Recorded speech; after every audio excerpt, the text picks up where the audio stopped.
Dalam Bapa dan Putra dan Kudus, amin. Allah Bapa di surga, kami ucap syukur dan terima kasih bahwa kami Kau ajak terus menerus untuk memurnikan hidup kami, pikiran, perasaan, emosi, kehendak dan motivasi kami untuk hidup dalam kemurnian hati, pikiran dan budi. Bantu kami ya Bapa untuk terus menerus berjuang dengan bantuan Roh Kudus-Mu, bantuan Bunda Maria dan Santo Yosef, sehingga kami menjadi seperti mereka dalam penghayatan hidup kami sehari-hari. Terpujilah nama-Mu kini dan sepanjang segala masa. Amin. Saudara, dalam minggu ini kita diajak terus-menerus untuk memperhatikan hidup batin.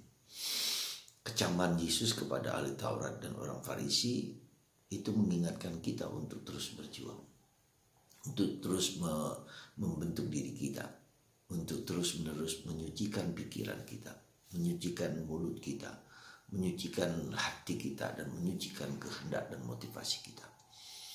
Dan itu suatu proses perjuangan terus-menerus. Ya. Nah, saudaraku terkasih, mau mulai dari mana kita? Ya, mau mulai dari mana?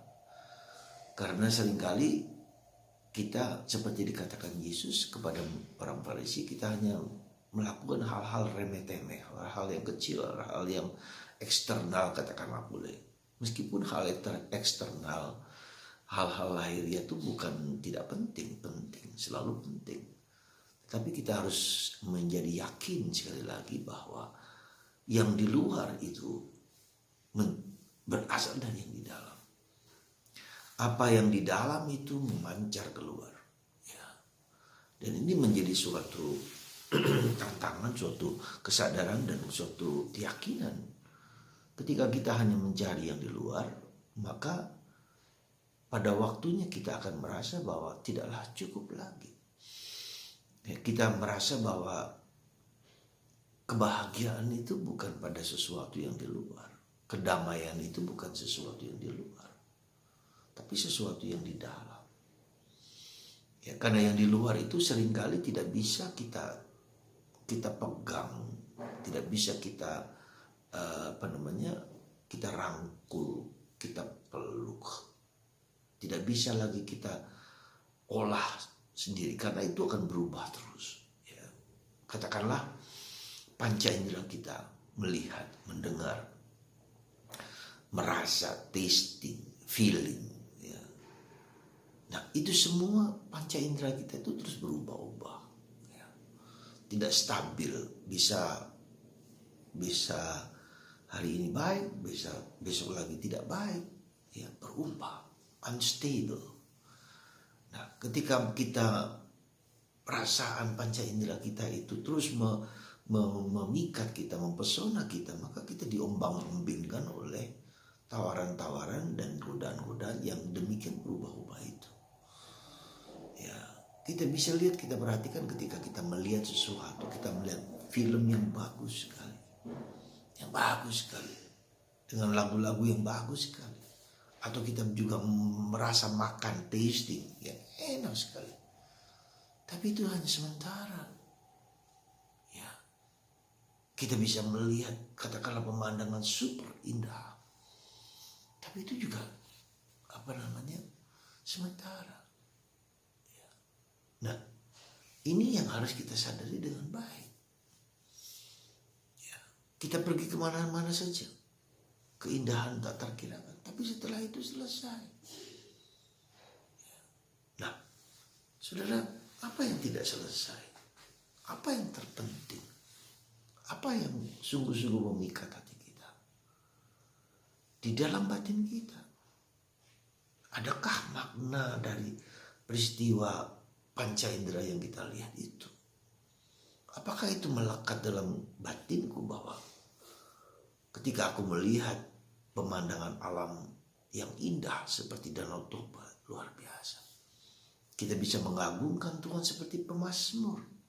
Aku mengagungkan Tuhan, alam semesta, gunung-gunung, air, sungai, membawaku kepada Sang Pencipta.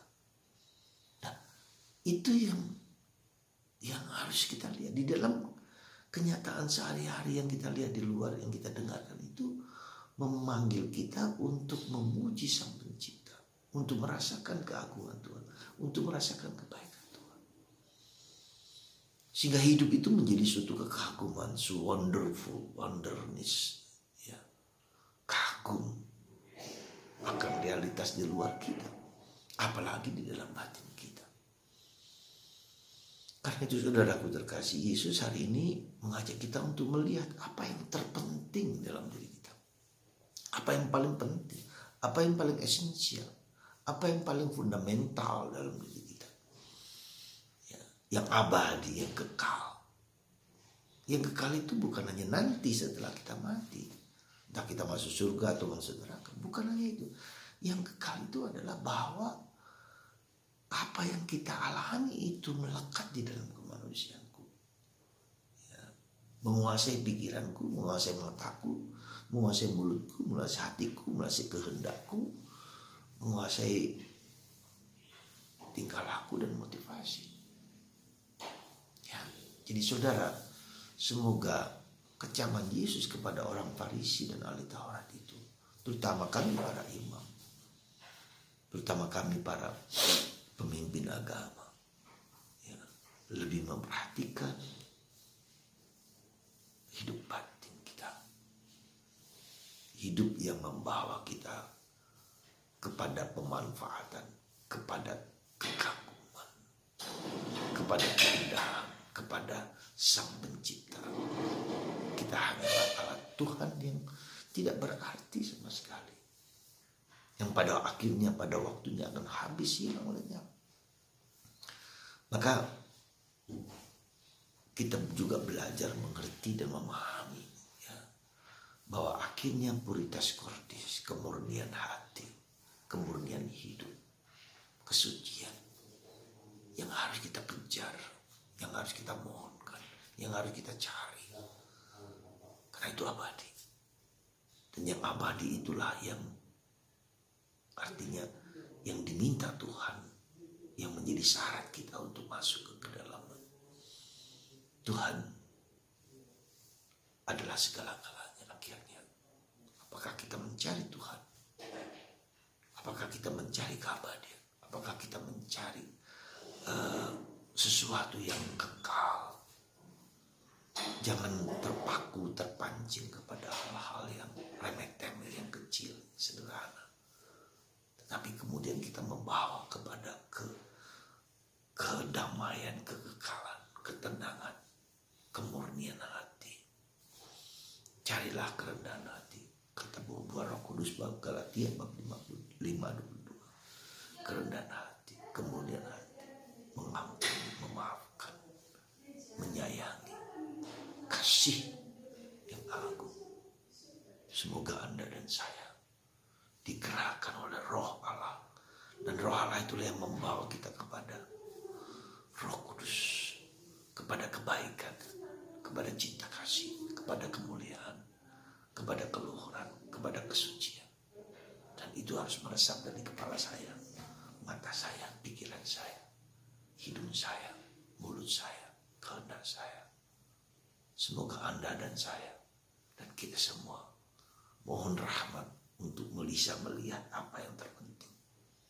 Memiliki roh pengetahuan, roh kebijaksanaan, roh pengertian, roh cinta kasih, roh keberanian, roh kekuatan. Seperti yang ada dalam buah-buah Roh Kudus. Mari kita hidup dalam roh yang membawa kita kepada kebaikan, yang membawa kita kepada Kristus, yang membawa kita kepada kesucian dan kemurnian hidup. Tuhan memberkati Anda semua dalam Bapa,